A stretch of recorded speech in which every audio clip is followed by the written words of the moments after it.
नेता विपक्ष और मुख्यमंत्री के बीच में जो बयानबाजी के विवाद सामने आया, उसके बाद हम चुप थे, क्योंकि मुख्यमंत्री और नेता विपक्ष की बात चली हुई थी। लेकिन जिस तरीके से इनके मंत्रीगणों ने एक अलग से एक टीम बनाकर जिस तरीके से हमारे विपक्ष के नेताओं के ऊपर हमला बोला और ये पूछा कि विकास की बातें करें, तो मुकेश अग्निहोत्री ने कितना विकास कराया है ये पूरा जग जानता है।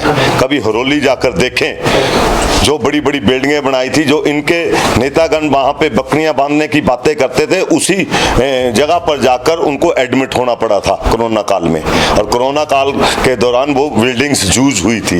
ये पुल जो बनाया गया है, जो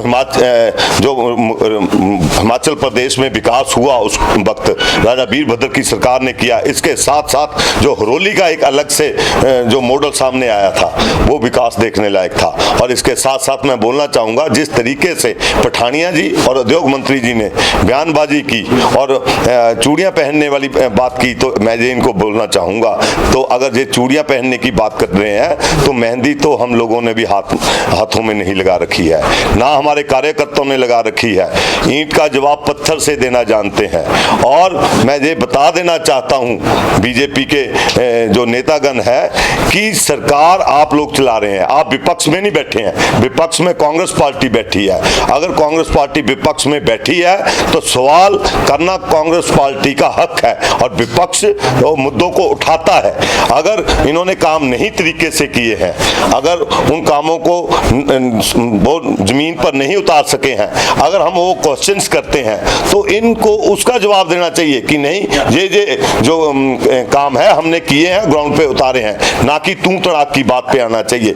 अब ये विकास करवा नहीं पाए हैं और अब ये उसका जवाब दे नहीं पा रहे हैं। जब ये हवाई अड्डे की बात करते हैं, 69 NH की बात करते हैं, तो ये काम नहीं करवा पाए हैं। इसके साथ साथ खनन माफिया चरम सीमा पर था। आप देखिए कि बरूद माफिया जहां पर आ गया, फैक्ट्री में कितने लोग मर गए, जो बरूद की फैक्ट्री लगी हुई थी, लोगों को पता तक नहीं था, सरकार को पता तक नहीं था।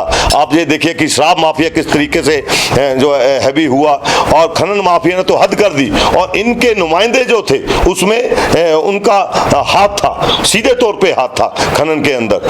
तो ये सारी चीजें देखकर जो जनता है इनके विरोध में उतर चुकी है। तो अब इनको पता चल गया कि ये हार की कगार में बैठे हुए हैं। तो ये लोग हताश होकर जिस तरीके से मुकेश अग्निहोत्री के ऊपर आवाज दबाने की कोशिश कर रहे हैं, तो ये मैं बता दूंगा कि ये सिर्फ मुकेश अग्निहोत्री की आवाज नहीं है, वो हमारे विधायक दल के नेता हैं, हम सब की आवाज है। हमारे साथ साथ हमारे एक एक कांग्रेसी की आवाज है और हर कांग्रेसी अपनी ये आवाज उठाएगा। और इस बार ये लड़ाई जो है सत्ता परिवर्तन की नहीं है, व्यवस्था परिवर्तन की भी ये लड़ाई है। और निश्चित तौर पर इस बार जो है ये हम लोग जो है 50 से ऊपर सीटें जीतेंगे और ये दहाई का आंकड़ा भी पार नहीं कर पाएंगे।